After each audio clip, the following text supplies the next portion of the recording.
unclaimed and stolen property this month comes from 4 different forces: Essex, Suffolk, Lincolnshire and the Met in London. Eric Knowles, over to you. Thank you. Well, I'm quite taken by these, this pair of glass bonbon dishes. Well, not so much the glass dishes, but more the silver frames. I love this cast swan, and he rests upon a little lion's paw foot. Now, they've got English hallmarks, but they were imported. If you're the owner, you'll know where they were imported from. 4 bronzes, 3 of them after the antique. In fact, I came across this chap in Pompeii. He's known as the Dancing Faun of Pompeii. Made in around about 1890, but a little bit later, perhaps, is this fella. He is solid bronze. Figure of Puck playing his pipes. He's got those little pointed ears, so I think Puck rather than Pan. Now, if you prefer your modelling to be in a more lighter vein, what about a nice pair of Dresden figurines? A lady and her gallant, absolutely smothered in flowers. They have had some restoration, and once again, if they're yours, you'll know where they've been restored. Also covered in flowers is this lovely, it's a clock in the manner of Vernis Martin. I'm intrigued by this little panel down here of 2 lovers. It seems to be de rigueur in the 18th century to take along a lute player just to serenade your sweetheart. But if your forte is for indoor gardening, I suppose this is really a sort of the Rolls-Royce of plant stands. Louis XVI in style, alas, later, but it lifts to reveal a well that would take, well, at least a dozen geranium plants. Now, no self-respecting lady in the 18th or the 19th century would be without her bonheur de jour. This is an example from the 19th. It's in walnut, it's English. It has a nice little sort of writing panel, which sort of cries out for an inkstand. And we just happen to have an inkstand here. English silver, 1907. The interesting feature is the little crest, a double-headed eagle. Nice shape. Equally interesting shape is this box, silver gilt, William IV, about 1834, but in the hinge top is a mother-of-pearl panel, and I think it's carved with the Angel of the Annunciation. Interesting use of shell. Interesting use of shell here also. Base metal swan, but it gets, from me, perhaps marks out of 10 for originality, 10 marks for artistic impression, 0. And the police number to call is 0522 558 508.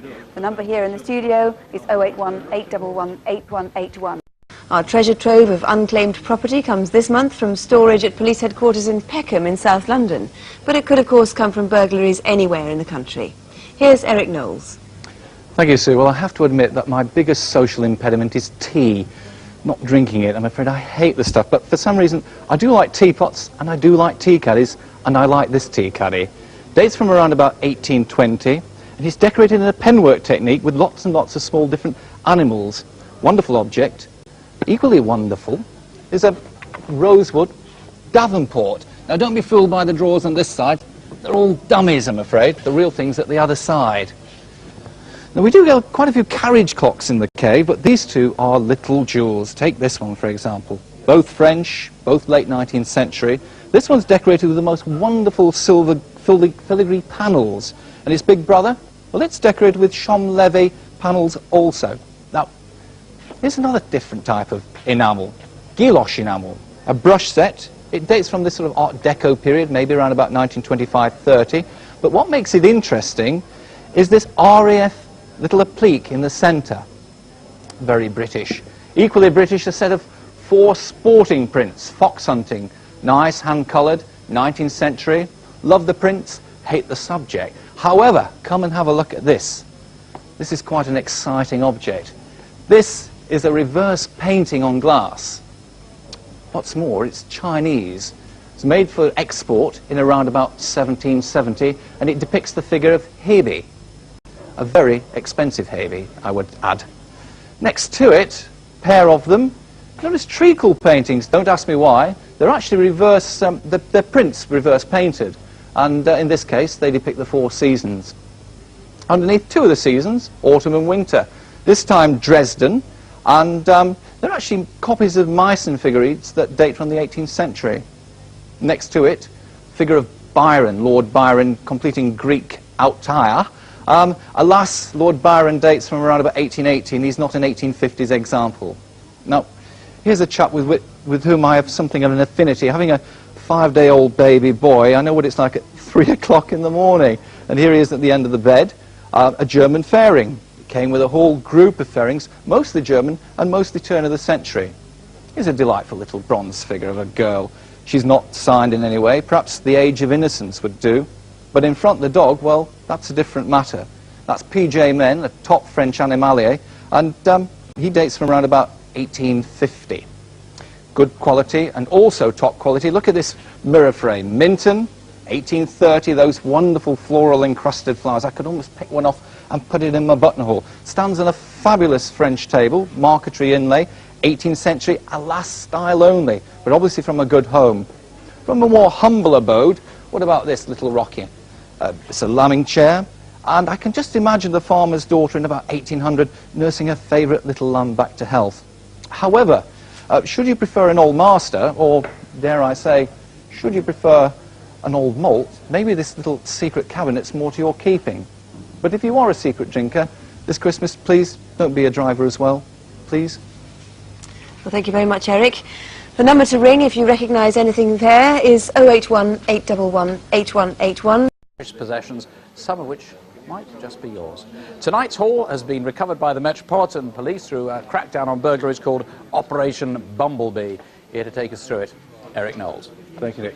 Lots of wonderful things in the cave this evening. For starters, feast your eye on this old boy. Straight out of a Thomas Hardy novel. There he is in his Sunday smock, brushing up his top hat just before he makes his way to church.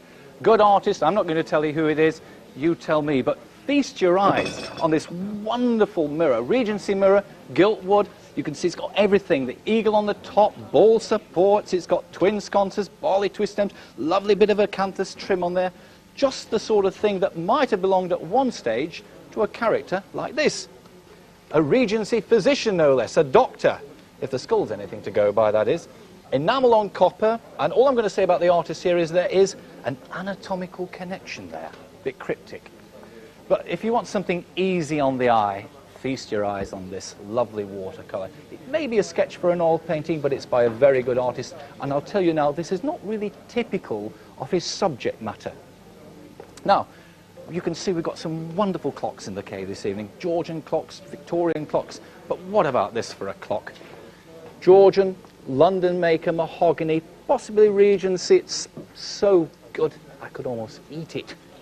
But have a look at another piece of Regency. This is an ormolu candlestick, again probably around about 1820-25, ormolu, gold and copper, and gold and bronze should I say, and classical maiden. Now she's actually holding something behind her back. I know what it is, I can see it. If it's yours, you ring in and you tell me. Something a little bit more rustic. We're getting back to the sort of late 17th century, maybe early 18th. It's a little walnut cabinet with bone inlay, but the baubles and bangles in there are all 20th century. Now, they could be your baubles and bangles. If they are, let us know what's in that little cabinet. Even more rustic. We find ourselves looking at sheep. There's a gathering storm here. Again, a good English artist, a Victorian oil painting, quite typical for this man. And squally showers coming in there, but moving on to a marine painting where we've got the same sort of weather. This is a little masterpiece. It's 19th century, early 19th century, good subject matter. The detail there is amazing. I can almost pick out the pupils on the chap there in the boat. Wonderful. It's a treasure. But this is real treasure. The stuff out of Davy Jones's locker. Look at this. Pearls, strings of pearls. This must be a trade job. I can't see it being anything else but. And I don't know why, but I feel that there's a cue here for a song by Glenn Miller. And all that treasure is just the tip of the iceberg. In fact, over 3,000 items have been recovered now by the Metropolitan Police in Operation Bumblebee. And if you've spotted something there which belongs to you, you can call us tonight at once. The number, as always, is 0500 600 600. And if you've had any property stolen from the London area in the last couple of years, your best chance of finding it might well be to go along to one of the 4 Operation Bumblebee roadshows where the recovered items are going to be on display. There are in fact 4 roadshows altogether. They're being shown in the London area between now and the middle of July.